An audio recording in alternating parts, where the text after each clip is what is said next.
You don't understand what the dark really is. You think it's a place where people give up, where people break, where people disappear.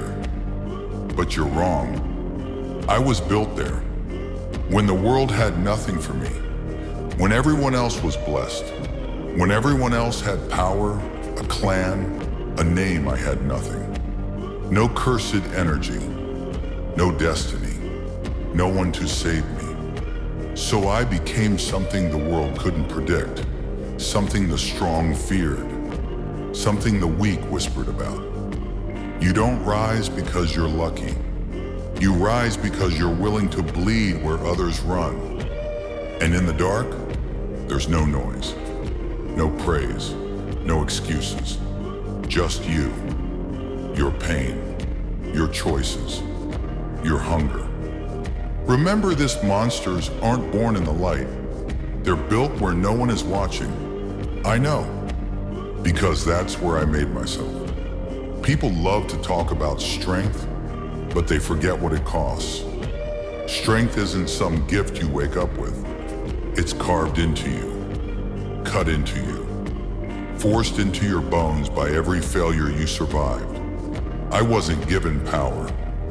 I stole every piece of it, from life, from pain, from the people who thought I would stay on my knees. You know what happens when you're the weakest in the room? When everyone looks at you like you're nothing, you learn, you watch, you adapt. And one day, you stop being the weakest. You become the one they should have feared from the beginning. That's what the darkness taught me. The world doesn't care how you feel. It only cares how hard you strike back. So if you're in the shadows right now, good. Stay there. Bleed there.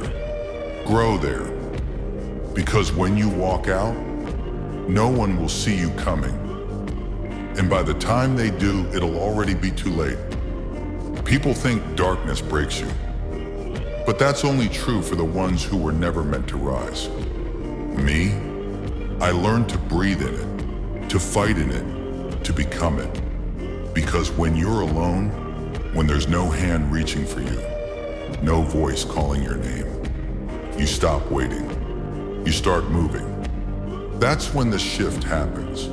Not loud, not dramatic, just a silent decision inside your chest. You know, I don't need saving. And that's the moment the world loses its power over you. You stop fearing loss. You stop fearing pain. You stop fearing people. That's what makes monsters. Not curses, not bloodlines. Choice. The choice to keep walking deeper into the dark until you find the version of yourself that no one can touch. So let them talk. Let them doubt. Let them think you're done. They don't understand. You're not disappearing. You're preparing. And when you return, you'll return as something they can't control and absolutely can't stop. People only respect strength they can see, but real strength, the kind that shatters expectations, it's built where no one is watching. In the quiet, in the grind, in the moments you bleed, break, and refuse to stop. Everyone loves the final version of you, the monster walking out of the shadows. But no one wants to understand what the shadows did to you. They didn't weaken you. They carved you, shaped you, hardened you into someone who doesn't fold. Because the dark has rules. You grow or you die. You fight or you fall. You endure or you become irrelevant. I chose to endure. Every scar I carry, every bruise, every lesson I was forced to learn, they're reminders. Reminders that even at my lowest, even abandoned, even without talent or a clan to protect me, I still climbed.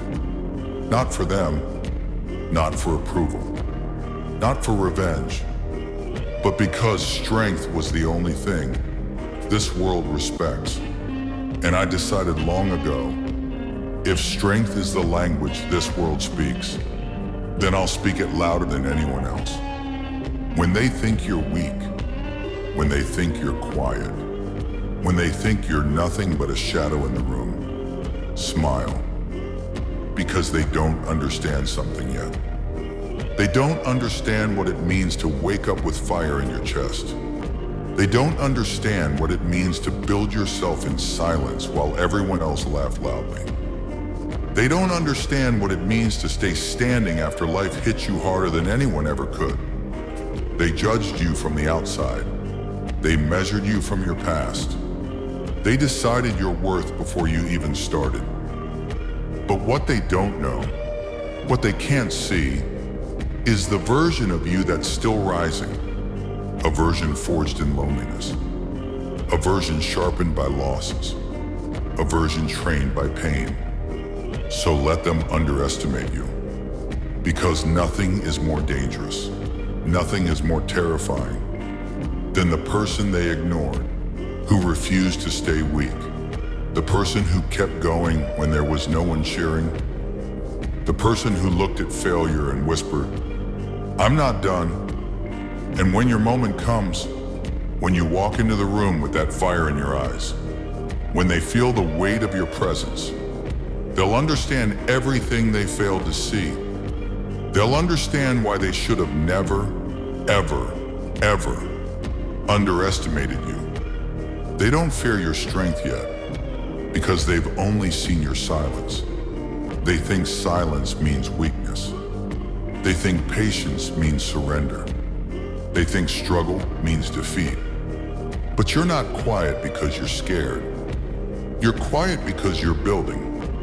You're not patient because you're lost. You're patient because you're calculating. You're not struggling because you're broken. You're struggling because you're evolving. Every scar on you, a lesson. Every failure, a weapon. Every lonely night, a transformation. People underestimate what they've never witnessed. They don't know how many battles you kept fighting, even when no one saw you bleed. They don't know how many times you forced yourself to stand when your mind was begging you to fall. They only know the version of you that existed before the world hurt you. But the version that's rising now, the version being shaped by pain, carved by pressure, and lit by purpose, that version is dangerous. You are dangerous. Because when someone who never had support learns to stand on their own, when someone who never had backup learns to fight solo, when someone who was ignored learns to become their own storm, there is nothing in this world that can stop them. Not doubt, not fear, not failure, not anyone's opinion, and definitely not the people who underestimated them. So let them talk, let them guess, let them doubt, because the day you show them who you really are, they won't just respect you, they'll remember you forever. You ever notice something? The people who underestimate you are always the ones who never saw your fight up close. They weren't there when your world fell apart. They weren't there when you swallowed your fear and stood anyway. They weren't there when you broke, healed, broke again, and still woke up the next morning ready for one more round. But they act like they know you, like they've measured your heart, like they can predict your limits. They can't, because your limits aren't written anywhere. You redraw them every time life pushes you into a corner. You rewrite them every time you refuse to quit. You redefine them every time you rise without fanfare, without applause, without witnesses. You know what makes someone dangerous? Not strength, not talent, not luck, but a reason. And you've got a reason now, don't you? A reason to climb, a reason to sharpen yourself, a reason to keep going even when your body wants to collapse, a reason to become a version of yourself that nobody, not even you, thought was possible. The world underestimates people who walk alone because it assumes solitude means vulnerability. But solitude is where monsters are made. It's where discipline is built. It's where identity is forged. It's where your future self takes shape in silence. And when you finally unleash that version, they won't be ready. They won't know how you endured the storms they never saw. They won't understand how many times pressure almost crushed you. They won't know how much darkness you walked through alone. All they will see is the result. The sharpened will, the unbreakable focus, the unstoppable hunger, the eyes that no longer hesitate. And at that moment, they won't just stop underestimating you, they'll fear ever having done it. Listen closely. There comes a point in every monster's life where he stops pretending to be human. Toji reached that point long ago. He didn't break. He didn't fall. He walked into the darkness on his own because he realized something terrifying. Emotions slow you down. Attachment blinds you. Mercy ruins you. And Toji, he wanted none of that. He carved his path with one simple rule. If it stands in front of me, it falls. No hesitation, no remorse, no second thoughts. That's why he was dangerous. Not because he had strength, but because he had nothing holding him back. And people feared him for exactly that reason. Because when a man stops caring, he becomes unpredictable. When he erases his limits, he becomes unstoppable. And when he kills the weakness inside him, he becomes something else entirely. Toji didn't need curses, didn't need blessings, didn't need fate. He was sharper than destiny and colder than fear itself. He walked forward with a dead calm, the kind of calm that only exists when you've already accepted that you're the monster in everyone's story. And yet that same darkness is the reason he was free. No expectations, no chains, no burdens. Just a man and the blade he mastered.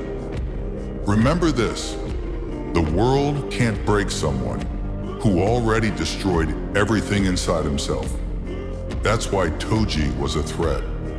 That's why geniuses feared him. That's why sorcerers whispered his name. And that's why his silence was louder than every curse in that world. Because when Toji stepped forward, even death held its breath.